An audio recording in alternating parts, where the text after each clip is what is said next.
All right, well, let's jump into it. I feel like as soon as we ended Covfefe break on Friday, there was a lot that happened, Carrie. And I think one of the most gratifying things, and I can't believe I'm about to say this, there was an executive order that I liked. Or I don't know if it's technically an executive order, a memorandum. And This is huge. I think it's a big, big deal. We can talk about why it's a big deal, but let's want to just look at it for a sec here. Yeah. So on Friday, Trump issued this executive action, and I forget the name of the guy who actually wrote the letter. Russell Vought, director. It Russell looks like Vought. the OMB director or director. Yeah, director of maybe Office of Management and Budget. I'm not sure, but that's what it looks like. And first of all, this is in direct relation to the efforts of Casey Peterson and Christopher Rufo. Christopher Rufo had just been on the news, I think the day before, um, basically calling out the president, saying, "Would you please do something about federal funds, about taxpayer dollars going to fund these indoctrination seminars at government centers like Sandia Labs?" And he did it. This came out on September 4th. Yeah. I think it was 3 days after he went on the news and called for this. So let's read through Yep. it. Carter, do you want to read it? Yeah. I don't know. Should we read all of it? I mean, we I can. want to read it. All Yeah. right. It's only a page and a paragraph. So, subject is training in the federal government. It has come to the president's attention that executive branch agencies have spent millions of taxpayer dollars to date, quote, training government workers to believe divisive anti-American propaganda. Well, that's a good start. That is true. And I'm glad It's that a they're great start. characterizing it appropriately. For example, according to press reports, employees across the executive branch have been required to attend trainings where they are told that, quote, virtually all white people contribute to racism, or where they are required to say that they, quote, benefit from racism. According to press reports, in some cases, these trainings have further claimed that there is racism embedded in the belief that America is the land of opportunity, or the belief that the most qualified person should receive a job. Okay, so what I love about this is they're getting right to some of the most outrageous claims of critical race theory, and they're completely correct in terms of their And I characterization. love that they're actually using real excerpts and they're quoting some of the things that are being taught. They're not just paraphrasing. They're giving you actual quotes that are pushed in these seminars. That's right.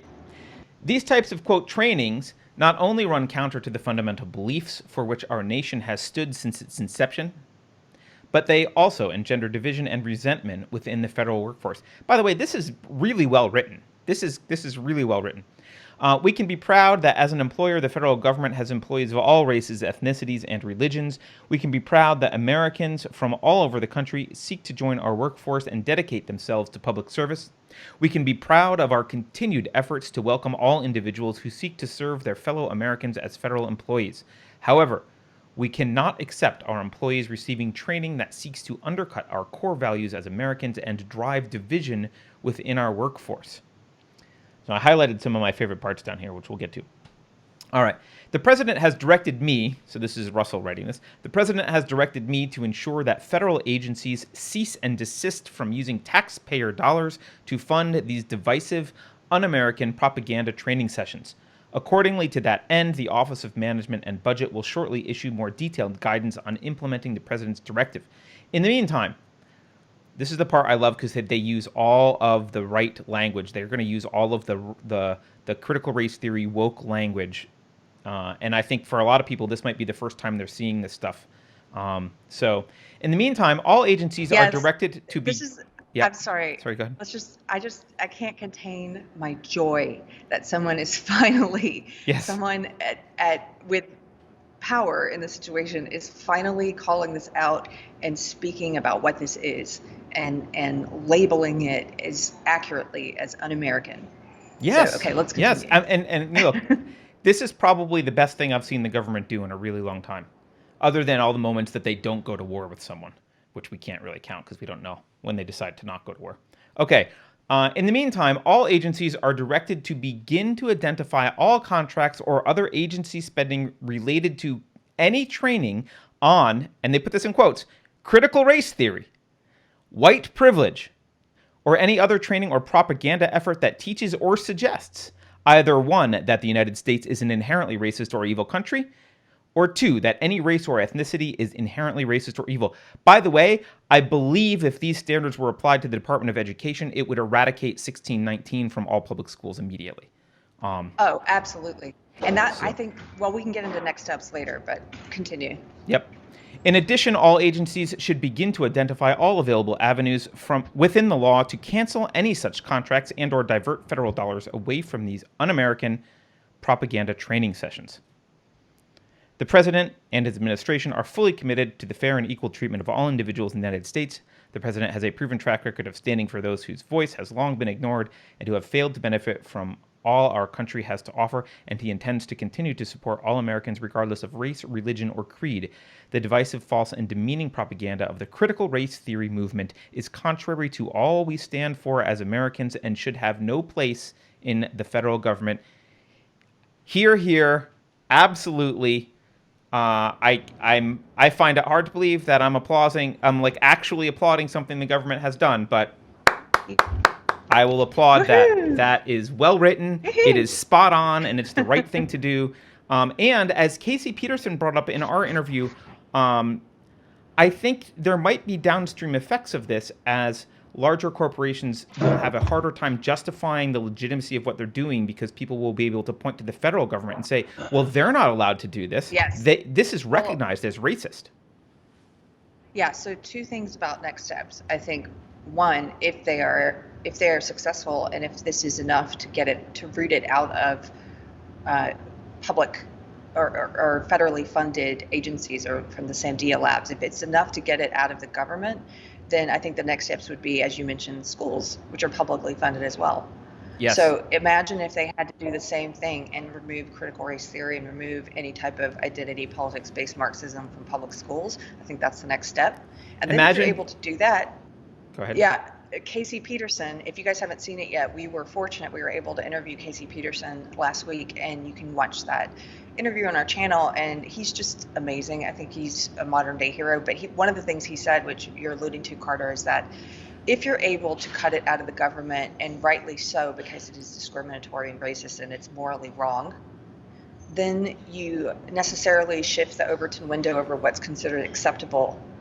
And so it will have, I do think you're right that it will have a downstream effect culturally at private institutions. It would be harder for them to continue to do this because what is considered acceptable to do will have shrunk. Yes. Yeah. And imagine this. So I mentioned getting it out of education. Great. Also, you could theoretically say, as the federal government, because this is how the federal government has done a lot of bad things in the past. They've held federal funding over states' heads. So they collect taxes and then withhold funding back to the states. You could easily say any state that can't use any federal funding to do anything related to this. If you're doing this in your state, we're not going to fund you federally. So good luck. You're on your own for roads and schools and everything else. If you want to do critical race theory, you're on your own. I think that would be great. So someone just said, I'm sipping on water with no ice and I'm a monster. It's so hot here. I had ice and it melted already. So there you go. And who says it's water? Right. Well, I do appear drunk all the time. So I think that's great. I think I love it. I think it's. Can I just say one thing? Okay, so. Go ahead. Yeah, and then I have something. It vindicates me. I have been saying you got to vote for someone who actually stands up to social justice, who actually stands up to critical race theory. You can't have this grandiose plan that things can get better by singing Kumbaya and voting Unity Party or something or voting for Joe Jorgensen, who's, quote, libertarian, but which I'm putting in quotes intentionally, but totally endorsed critical race theory, at least tacitly, if not explicitly. I don't know that she's explicitly endorsed it, but she's not fighting it. This is a cultural war, and the biggest threat, I think, intellectually, our biggest threat here is the authoritarian left. So show me another candidate who is actively fighting the authoritarian left, and I will consider voting for them. But come on, I don't even like a lot about Trump, but There is no contest here. He is the only one fighting the battle that The needs to be only fought. He's one. literally the only one. You and I were talking about this privately yesterday or the day before, and you were saying to me, I don't understand why there's no other, even a third party candidate who realized that even if they were doing it um, inauthentically, but realized that they could get votes by opposing it, but no one's doing it. No one else is opposing it. I Yeah, would have I expected just the don't get it. libertarians to do it. Me too. I would have Yeah. thought that libertarians would be like, "Hey, we'll oppose critical race theory, but here's someone who's not bombastic and you like better than Trump, but we'll fight the culture war for you." Yeah. That would have been a good inroads, but no. Plus, I know he's going to win votes with this because Yeah. I had decided a month or so ago that I'm voting for him, but there are still some liberals and progressives I know who were like, I don't know, maybe I won't vote. And one of our friends, Carter, who wrote to us and said, this seals the deal. I guess Yes. I'm voting for him. You have He's to. the only one. He's the only one who's pushing back against this. Okay, so I wanted to talk about what we can expect from the people who push, from the cultural gatekeepers, the elite, and the people who push social justice ideology. Like, what are they What going to we're do in going to see response to this, next? you mean? Yes. Okay. Yes. Okay. So Cool. what they're going to do next is, um, this is kind of like after he gave the speech that I liked, where he first started to talk about some of this stuff at the. Why do I always blank on the name of this national attraction? Mount Rushmore? Mount Rushmore. Yeah. I only know it now because it's the one that you always forget. So that's what yeah. It's the one I always forget. Okay, so after the Mount Rushmore speech, I think you'll remember I said to you, I'm really happy that he's calling it by name because it is a form of Marxism. But at the same time, I said it sort of sucks because now people are going to say, oh, well, that's just a Trump talking point, whatever. Mm, And so they're definitely going to do that with this. There are people who are going to say, so now when all of you who are watching, when you start to push back against this in your everyday life with people that you know, if you start to call it what it is, which is a mutated form of Marxism based around identity rather than around class and wealth, based around identity and power. When you start to talk about that, they're going to say, oh, that's just an alt-right. They're going to call it alt-right. They're going to call it white nationalist. They're going to call it Trump. They're going to try and smear this very accurate criticism just by its association with him. But I don't think they're going to be very successful in the long term, because I think it's a better thing if you're looking at the net positive and the net negative. I think that it's more of a positive to have the federal government speaking against it and trying to root it out at the federal level than any negative effects of the criticism being associated with him. Oh What do yeah, you because think? it's not the federal government speaking out against it. It's just Trump's administration, right? I mean, he claimed his whole claim was I'm going to go drain the swamp, and a lot of people have been frustrated at the pace with which the swamp seems to be draining. But this is a real tangible drain the swamp moment, right? The swamp is these bureaucracies that are unaccountable and have agendas that are often explicitly anti-American agendas that are pushing their crap. So this is a perfect drain the swamp moment, and I think the public is already. I think they've already caught on. Maybe I'm giving the public too much credit, but I think they've already caught on to the the mainstream media's and the Democrats' knee jerk reaction to just calling everything Russian bots and everything like, oh, this is just a Trump talking point, Orange Man bad, blah blah blah.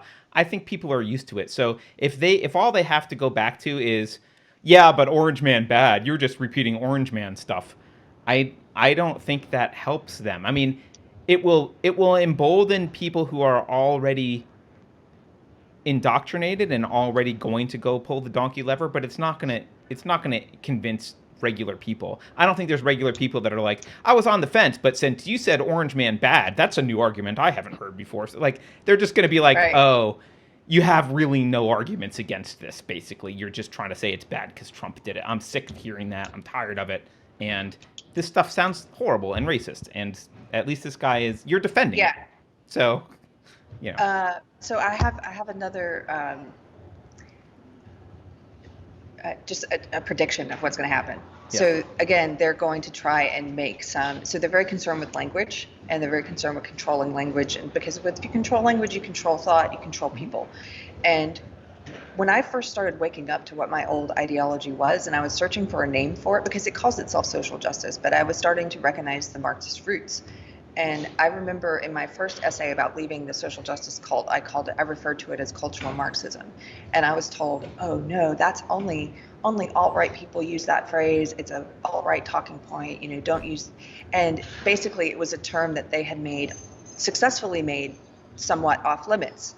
So they could smear you if you called it cultural Marxism. Well, over time, I started to realize that wasn't even the best way I could describe it. It's more identitarian Marxism is what I would call it. So I don't feel any attachment to that term. But they're going to do the same thing. They're going to try to do the same thing to terms like identitarian Marxism. Anything that is successful in pointing out what it is, they're going to try and make off limits socially, culturally, so that you feel bad using it. Don't let them do that to you. And what I like to do is I always point out to people, I don't have an attachment to any of these terms other than as a way to accurately describe what it is I'm talking about. So, for example, people will say SJW, social justice warrior. They say that's a pejorative. It's like, not really. I'm not. You just don't like it because I'm criticizing it. But I could call it anything else. If you prefer for me to call it,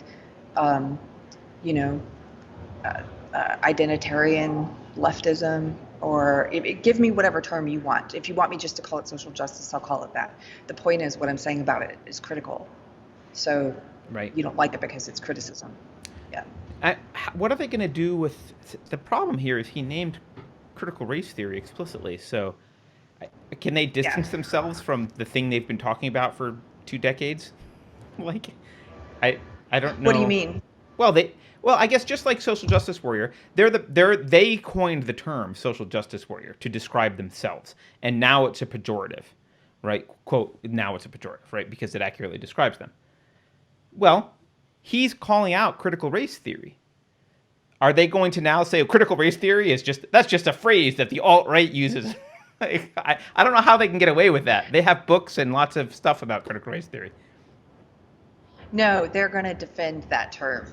Okay. What they're going to do is they're going to attack any characterization of it as a form of Marxism. Okay. That's what I think. And they'll say that the dumb, unschooled Trump voters don't get critical race theory. That's not what it's about. It's about anti-racism. Right. They've already started saying that. They've already started saying that the critics are alt-right, which is not true. Look at the loudest critics and the ones who have been the most successful at pushing back against it. James Lindsay, Jordan Peterson, Brett Weinstein. I'm a former social justice warrior. These people are not on the right.